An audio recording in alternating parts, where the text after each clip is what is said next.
नमस्ते दोस्तों। अंगूठा चूसने की लीला।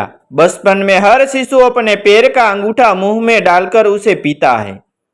गोपाल बाल रूपी भगवान श्री कृष्ण को भी इस आदत से खाली न समझिए।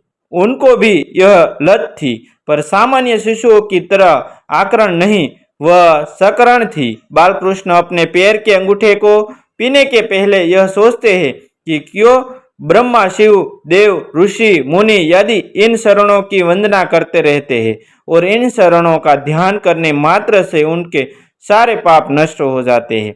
कैसे?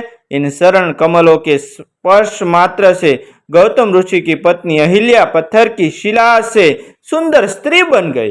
कैसे विष्णुपदी गंगा का जल दिन रात लोगों के पापों को धोकर भी अमृत तुल्य रहता है।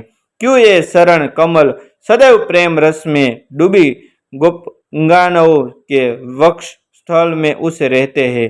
बड़े बड़े ऋषि मुनि अमृतपान को तुच्छ समझकर जो मेरे फादर रविंद्र का रस पीते हैं, वह क्यों?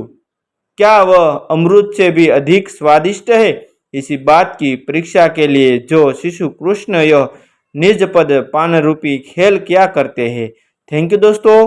मिलते हैं एक न्यू वीडियो के साथ, तब तक बने रहे हमारी चैनल के साथ।